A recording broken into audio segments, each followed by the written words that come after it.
네, 안녕하세요. 외국인 운전면허 교실에 오신 여러분 환영합니다. 이번 시간에 다뤄볼 주제는 바로 보행자의 통행 원칙과 보행자 등에 대한 보호를 주제로 이야기를 나눠보려고 하는데요. 도로에는 운전자뿐만 아니라 같이 도로를 공유하고 있는 보행자들도 다니고 있습니다. 따라서 운전자들에게는 이러한 보행자들에 대한 보호 의무가 따르고 있고요. 또한 보행자들 역시 운전자와 공유하는 이 도로에서 안전하게 통행할 원칙들이 정해져 있기 때문에 그 원칙에 따라 통행하도록 되어 있습니다. 그 통행 원칙과 보호 내용들을 좀 살펴보실 수 있도록 준비한 내용으로 들어가 보도록 하겠습니다. 우선 보행자의 통행 원칙인데요. 보도와 차도가 구분되어 있는 일반 도로에서는 당연히 보행자는 보도로 통행하도록 되어 있습니다. 만약 도로공사 등으로 인해서 보도의 통행이 금지되어 있는 경우이거나 혹은 그 밖에 부득이한 사유가 있는 경우를 예외하고는 모든 보행자들은 보도를 통행하도록 되어 있습니다. 다만 보도와 차도가 구분되어 있지 않은 도로라면 차마와 마주보는 방향의 길 가장자리, 가장 끝부분으로 통행하도록 되어 있고요. 또는 길 가장자리 구역을 통행하시면 되겠습니다. 만약 일방 통행인 경우라면, 즉 차량들이 한쪽의 방향으로만 통행하는 도로라면 차를 마주보지 않고도 보행자들의 통행이 가능하다는 점 알아주시면 되겠습니다. 또한 보도에서 보행자는 우측으로 통행하도록 원칙이 정해져 있습니다. 따라서 우측 통행이 원칙이라는 점도 꼭 기억해 주셔야 되는 부분입니다. 또한 횡단보도나 지하도, 육교와 같은 도로 횡단 시설이 설치되어 있는 곳이라면 당연히 그 횡단 시설로 횡단을 해주셔야 합니다. 간혹 육교를 올라가고 싶지 않아서 혹은 지하도를 건너기 귀찮아서 그냥 무단횡단을 하는 경우가 종종 발생하는데요. 육교나 지하도가 설치되어 있는 도로에서는 운전자들이 더욱더 주의를 기울이지 않고 운행을 하는 경우도 존재한다고 합니다. 무단횡단을 한 보행자가 없을 것이라는 판단하에 차량의 속도를 더 올리는 경우도 있다라고 하는데요. 무단횡단을 하는 경우 그 위험성이 커진다는 점 알아주시면 되겠습니다. 다만 지하도나 육교와 같은 횡단시설을 이용할 수 없는 경우도 존재합니다. 거동이 조금 불편한 지체장애인의 경우라면 다른 교통에 방해가 되지 않는 방법으로 도로를 횡단하도록 하고 있습니다. 실제 엘리베이터가 없는 육교이거나 계단으로만 통행을 해야 되는 곳이라면 지체장애인에게는 횡단에 어려움이 있을 수 있어서 예외적으로 적용되는 사항이라는 점도 기억해 주시면 되겠습니다. 만약 횡단보도가 설치되어 있지 않은 도로를 횡단하셔야 되는 일이 생기신다면 가장 짧은 직선 거리로 횡단하시면 되겠습니다. 법으로 정해진 통행 원칙, 그렇게 어렵지 않으실 거기 때문에 이 통행 원칙대로 통행을 해주셔야만 운전자와 보행자가 상호 안전하게 도로를 다닐 수 있다는 점 말씀드립니다. 이러한 보행자들을 보호하는 의무가 운전자들에게 부과되어 있다라고 말씀드렸는데요. 보행자 등에 대한 주의를 기울여야 할 필요성 하나씩 살펴보도록 하겠습니다. 만약 좁은 도로, 이면도로나 골목길 같은 곳에서 보행자 옆을 통과해야 하는 차량의 운전자가 있다면 보행자와의 안전거리를 확보하면서 서행해 주시면 되겠습니다. 일시정지 해주신다면 더 안전하겠지만 원칙적으로는 서행하시는 게 맞는 방법이라고 말씀드립니다. 또한 안전지대를 통과하시는 경우도 있으실 텐데요. 이 안전지대는 차량의 운전자들이 이용할 수 있는 곳이 아닙니다. 보행자를 위한 곳이기 때문에 보행자가 안전지대에 서 있는 경우라면 당연히 서행해 주셔야 하는 의무가 부과되어 있고요. 만약 보행자가 없는 경우 안전지대 옆을 통과하시게 된다면 그대로 진행해 주시면 되겠습니다. 또한 횡단 중인 보행자를 만나시는 경우도 있으실 텐데요. 보행자가 횡단보도를 횡단하고 있는 경우라면 횡단보도 앞 또는 정지선에서 일시정지 해주셔야 할 의무가 있습니다. 당연히 횡단하고 있는 보행자를 보호하기 위한 조치라고 생각하시면 되고요. 일시정지 후 보행자가 횡단을 모두 마쳤다면 그때 주행을 시작해 주시면 되겠습니다. 만약 어린아이 혹은 눈이 보이지 않는 사람, 흰색 지팡이를 짚고 건너가시는 분들도 종종 발견이 되고요. 혹은 지체장애인이 도로를 횡단하고 있는 경우를 마주하시게도 될 텐데 그런 경우에도 당연히 일시정지 의무가 부과되어 있다는 점 기억해 주시면 되겠습니다. 일반적인 보행자 등에 대한 보호도 필요하지만 교통약자로 분류되는 사람들에 대한 보호를 더욱더 해주시기를 운전자들에게 부탁드리고 있는데요. 크게 어린이, 노인, 장애인의 경우에는 교통약자로 따로 분류되며 이러한 약자를 위한 보호구역을 지정해서 더욱더 안전한 통행이 가능하도록 하고 있습니다. 어린아이들이 많은 시설 주변 혹은 고령자들이 많은 노인시설 주변, 장애인들의 통행이 잦은 곳에는 교통약자를 위한 보호구역 지정이 가능하다라고 합니다. 많이들 보셨을 텐데요. 어린이 보호구역 혹은 노인 보호구역, 장애인 보호구역이 바로 교통약자 보호구역에 해당된다라고 생각하시면 되겠습니다. 이러한 교통약자 보호구역 내에서도 당연히 위반을 하시는 일은 없으셔야 하는데요. 만약 위반이 일어나는 경우가 있다면 가중처벌하도록 하고 있습니다. 벌점도 2배로 받는 경우가 생길 수 있고 범칙금 역시 운전자에게 부과되는 금액이 2배가 된다라고 말씀드립니다. 24시간 내내 교통약자 보호구역 내에서의 위반을 단속하고 있는데요. 특정 시간대인 오전 8시부터 저녁 8시 사이에 만약 단속이 되신다면 가중처벌을 받을 수 있습니다. 벌점이 2배 부과되는 위반으로는 신호위반, 과속, 그리고 보행자 보호 의무 위반에 대해서는 벌점을 2배로 부과하고 있고요. 주정차 위반과 같은 위반에 대해서까지도 범칙금은 2배를 부과하고 있다고 합니다.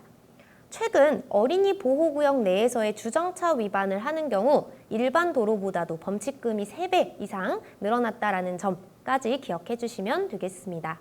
그래서 교통약자 보호구역까지 제가 설명을 좀 드려봤는데요. 간단한 개념들을 살펴보셨기 때문에 이제 문제를 통해서 이 내용들을 확립시키는 시간 가져보도록 하겠습니다. 첫 번째 문제입니다. 보행자의 횡단보도 통행 방법으로 가장 바람직한 방법을 물어보는 문제인데요. 이미 이 통행 방법 알고 계실 겁니다. 우측 통행이 원칙이 되고 있다라고 말씀드렸기 때문에 쉽게 보기 2번 우측 통행 또는 화살표가 있는 곳에서는 화살표 방향이라는 선지를 고르실 수가 있으실 텐데요.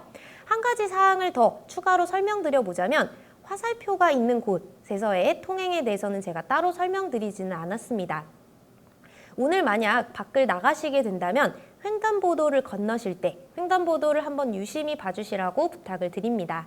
우측으로 통행하는 건 원칙이기 때문에 알고 계셨겠지만 화살표를 인지하지 못하셨던 분들도 분명 계실 텐데요. 화살표가 실제 그려져 있습니다. 우측 방향에 그어져 있는 이 화살표를 보시고 이 화살표가 있는 방향대로 통행을 하신다면 원칙적인 통행 방법으로 통행이 가능하시다라고 말씀드립니다. 두 번째 문제로 넘어가 보겠습니다. 도로교통법상 보행자 보호에 대한 설명 중 맞는 2가지를 고르는 문제인데요. 1번 보기부터 천천히 살펴보도록 하겠습니다. 1번, 자전거를 끌고 걸어가는 사람은 보행자에 해당하지 않는다라고 되어 있는데요. 이 문구는 잘못된 표현입니다. 그 이유는 자전거를 끌고 걸어가는 사람이라면 보행자로 볼 수 있습니다. 횡단보도에서 간혹 횡단을 하는 자전거 운전자 가운데 내려서 자전거를 끌고 가지 않고 타고 횡단하는 경우가 종종 보이는데요. 그 경우에는 보행자로 인정받지 못합니다. 만약 자전거를 타고 횡단보도를 횡단하던 운전자가 차량과 충돌하는 사고를 겪게 된다면 차대차 교통사고로 처리가 된다라는 점 추가적으로 알려드립니다. 따라서 자전거를 끌고 내려서 걸어가는 사람이라면 보행자에 해당이 된다라고 말씀드립니다. 보기 2번, 교통정리를 하고 있지 아니한 교차로에 먼저 진입한 차량이 있다면 보행자에 우선하여 통행할 권한이 있다라는 문구인데요. 잘못된 표현입니다. 그 이유는 보행자에 대한 보호가 운전자들의 첫 번째 의무 사항이다라고 제가 말씀드렸기 때문에 아무리 먼저 교차로에 진입하셨다라고 하더라도 보행자에 대한 보호가 우선이 돼야 하므로 2번은 맞는 표현이 아니라고 말씀드립니다.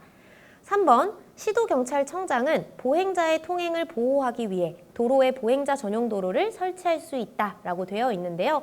맞는 표현입니다. 보행자의 통행을 더욱 안전하게 보호하기 위한 조치로 보행자가 전용으로 이용할 수 있는 도로 설치가 가능하다라고 하니까요. 3번은 맞는 표현임을 기억해 주시면 되겠습니다.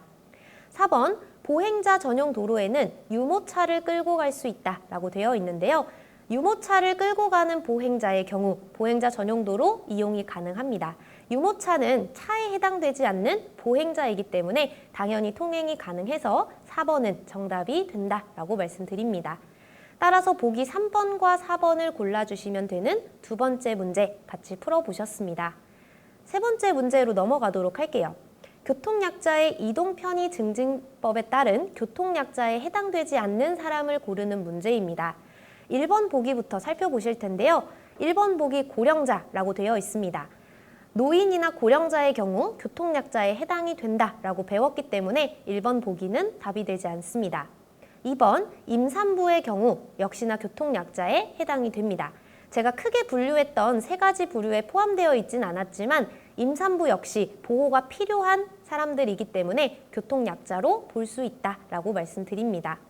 3번 영유아를 동반한 사람 역시 당연히 교통약자에 해당이 되는데요. 영유아가 교통약자에 해당이 되기 때문에 동반하고 있는 사람 역시 교통약자로 볼 수 있다라고 말씀드립니다. 4번 반려동물을 동반한 사람의 경우라면 교통약자로 보기는 어렵습니다. 반려동물을 동반하고 있는 사람, 일반적인 보행자라고 생각하시면 되겠고요. 당연히 보행자에 대한 보호는 필요하겠지만 교통약자로 분류하기는 조금 어렵다라고 말씀드립니다. 따라서 정답은 4번을 골라주시면 되겠습니다. 다음 문제로 넘어갈게요. 어린이 보호구역 안에서 정해진 과로 시간 사이에 신호 위반을 한 승용차 운전자에 대해 기존의 벌점을 2배로 부과한다. 과로의 순서대로 맞는 것은 어떤 것인지 고르는 문제인데요. 제가 앞서 설명드렸던 내용을 기억하신다면 쉽게 답을 고르실 수 있는 문제입니다. 오전 8시부터 오후 8시까지 신호 위반, 속도 위반, 보행자 보호 의무 위반에 대해서는 기존의 벌점보다도 2배가 부과된다라고 말씀드렸습니다. 그래서 답은 쉽게 3번을 고르실 수 있는 문제고요. 24시간 내내 단속이 되기 때문에 교통약자 보호구역 안에서는 위반이 일어나지 않도록 더욱더 주의를 기울여 주시기를 부탁드립니다. 다음 문제로 넘어가도록 하겠습니다. 이번에는 사진형 문제를 같이 풀어볼 텐데요. 내 차 앞에 무단횡단하는 보행자가 사진 속에도 보입니다. 가장 안전한 운전 방법 2가지를 고르는 문제인데요. 보기를 하나씩 살펴보도록 하겠습니다. 1번, 일시정지하여 횡단하는 보행자를 보호한다 라고 되어 있습니다. 무단횡단하는 보행자이므로 보호할 필요가 없다 라고 혹시 생각하신다면 잘못된 생각임을 알려드립니다. 물론 무단횡단은 잘못된 행동이지만 보행자에 대한 보호는 언제든지 필요합니다. 따라서 일시정지 후 횡단하는 보행자가 횡단을 마칠 때까지 기다려주시는 운전 방법 안전하다라고 말씀드립니다. 따라서 보기 1번은 정답이 되겠고요. 보기 2번, 무단횡단자는 보호할 의무가 없으므로 신속히 진행한다라고 되어 있습니다. 1번 보기 설명드릴 때 말씀드렸다시피 무단횡단을 하는 사람 역시 보호할 의무가 있다라고 말씀드렸습니다. 따라서 기다려주셔야 하므로 두 번째 보기는 안전한 운전 방법에 해당이 되지 않습니다. 3번, 급정지 후 차에서 내려 무단횡단하는 보행자에게 화를 낸다라고 되어 있습니다. 급정지도 굉장히 위험한 행위이고요. 무단횡단 보행자에게 화를 내시는 행위도 안전한 운전 방법이라고 보기 어렵습니다. 무단횡단이라는 행위는 굉장히 잘못된 행동이지만 그것에 대해서 화를 내실 필요까지는 없다라는 말씀 전해드립니다. 4번, 비상전멸등을 켜서 뒷차에게 위험 상황을 알려준다. 가장 안전한 운전 방법이 될 수 있겠죠. 내가 갑자기 멈춰서는 상황이 생긴다면 뒷차 역시 앞차가 왜 갑자기 멈춰설까라는 궁금증을 갖게 될 겁니다. 또한 바로 대처하기가 어려워질 수 있기 때문에 미리 비상전멸등으로 위험 상황을 알려주신다면 안전한 운전이 가능해질 겁니다. 따라서 보기 4번 정답이 되겠습니다. 5번, 경음기를 울려 무단횡단하는 보행자가 횡단하지 못하도록 한다. 우선 경음기를 울리시는 행위 자체가 굉장히 위협적일 수 있습니다. 또한 보행자뿐만 아니라 다른 운전자들에게도 위협이 될 수 있기 때문에 사용을 자제해 주시라고 말씀드립니다. 따라서 안전한 운전 방법이 아니기 때문에 5번은 답이 되지 않습니다. 이 문제의 정답 1번과 4번을 골라주시면 되겠습니다. 다음 문제로 넘어가 보겠습니다. 이번에도 보행자와 관련된 문제인데요. 사진 속 상황을 먼저 살펴본 뒤 문제를 풀어보도록 하겠습니다. 보행자가 횡단보도를 건너는 중이다. 가장 안전한 운전 방법 2가지를 고르라고 합니다. 현재 이 차량이 주행하고 있는 도로, 횡단보도가 앞에 펼쳐져 있는데요. 아직 횡단을 하고 있는 보행자들의 모습도 보이고요. 우측에 서 있는 보행자의 모습도 보입니다. 보기를 하나씩 살펴보도록 할게요. 1번, 보행자가 안전하게 횡단하도록 정지선에 일시정지한다. 앞서 푸셨던 문제와 비슷한 내용입니다. 가장 안전한 운전 방법이 될 수 있겠죠. 보행자에 대한 보호가 이루어지는 행위이기 때문에 1번 정답이 되겠습니다. 2번, 빠른 속도로 빠져나간다. 굉장히 위험한 행동이 될 수 있습니다. 아직 횡단을 시작하진 않았지만 우측에 서 있던 보행자의 모습을 보셨다면 2번은 잘못된 운전 방법이라는 걸 쉽게 파악하실 수 있으실 겁니다. 3번, 횡단보도 우측에서 갑자기 뛰어드는 보행자에 주의한다. 굉장히 안전한 운전 방법입니다. 제가 아직 횡단을 시작하지 않은 보행자가 있다라고 말씀드렸기 때문에 그 보행자가 언제 횡단을 시작할지는 예측하기가 어렵습니다. 따라서 항상 주의를 기울여 주셔야 할 필요가 있기 때문에 3번의 내용은 안전한 운전 방법에 해당이 된다라고 말씀드립니다. 4번, 횡단보도 접근 시 보행자의 주의를 환기하기 위해 경음기를 여러 번 사용한다라고 되어 있는데요. 경음기 사용을 자제해 주실 필요가 있다라고 말씀드렸습니다. 정당한 사유가 아니라면 울리지 않으시는 게 좋기 때문에 4번 정답이 되지 않습니다. 5번, 좌측 도로에서 차량이 접근할 수 있으므로 경음기를 반복하여 사용한다라고 되어 있는데요. 역시나 4번 보기와 마찬가지로 경음기 사용이 조금 올바르지 않다라고 말씀드리고 싶고요. 다른 차량에게 울리시는 경음기 소리라고 할지라도 보행자가 놀라는 경우도 생길 수 있습니다. 따라서 정당한 경우가 아니라면 사용을 자제해 주셔야겠습니다. 따라서 이번 문제의 정답 1번과 3번을 골라주시면 되겠습니다. 마지막 문제 풀어볼 텐데요. 어린이 보호구역에 대한 설명 중 맞는 두 가지를 고르는 문제입니다. 현재 보고 계신 사진 속에 어린이 보호구역이라는 노면 표시를 확인하실 수 있으실 거고요. 시속 30km의 최고 속도 제한이 걸려 있다는 점도 노면 표시로 확인이 가능하실 겁니다. 또한 과속 방지 시설이 눈앞에 펼쳐져 있는 것까지 확인하신다면 완벽한 어린이 보호구역의 모습을 확인하실 수 있으실 텐데요. 1번 보기부터 살펴보도록 하겠습니다. 1번, 어린이 보호구역에서 자동차의 통행 속도는 시속 50km 이내로 제한된다라고 되어 있는데요. 보통 일반적으로 시속 30km 이내로 제한하고 있습니다. 따라서 1번은 맞는 설명이 아닙니다. 2번, 교통사고의 위험으로부터 어린이를 보호하기 위해 어린이 보호구역을 지정할 수 있다라고 되어 있습니다. 맞는 설명입니다. 교통사고의 위험으로부터 어린이가 많은 어린이 시설 주변에 어린이 보호구역을 지정할 수 있습니다. 따라서 2번은 정답이 되겠습니다. 3번, 어린이 보호구역에서는 주정차가 허용된다라고 되어 있는데요. 주정차를 원칙적으로 금지하고 있습니다. 따라서 3번은 잘못된 설명입니다. 4번, 어린이 보호구역에서는 어린이들이 주의하기 때문에 사고가 발생하지 않는다라고 되어 있는데요. 어린아이들의 특성상 주의를 기울이기 굉장히 어렵고 어린아이들의 특성상 어린아이들이 주의를 하기 때문에 사고가 일어나지 않는다라고 보기는 어렵습니다. 앞만 보고 달리는 친구들도 굉장히 많고요. 운전자들을 발견했을 때 당연히 차량이 나를 보고 멈추겠지라고 판단하는 아이들이 굉장히 많다라고 합니다. 따라서 운전자들이 아이들의 안전을 보호해줘야 할 의무가 있기 때문에 4번은 답이 되지 않는다라고 말씀드립니다. 5번, 통행속도를 준수하고 어린이의 안전에 주의하면서 운행하여야 한다라고 되어 있는데요. 정말 안전한 운행 방법을 기재해 놓은 설명이라고 말씀드립니다.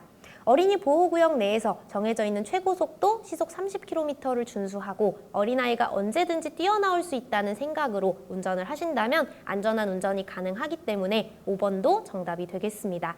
따라서 마지막 문제의 정답 2번과 5번을 골라주신다면 정답 처리가 되실 겁니다. 어린이 보호구역에 대한 문제까지 다 풀어보셨는데요. 오늘 살펴보셨던 보행자의 통행 원칙과 교통약자 보호구역 그리고 교통약자에 대한 보호사항들까지 모두 기억해 주신다면 도로를 이용하는 운전자와 보행자 간의 상호 안전을 확보할 수 있다는 말씀 드리면서 이번 시간 마무리하도록 하겠습니다.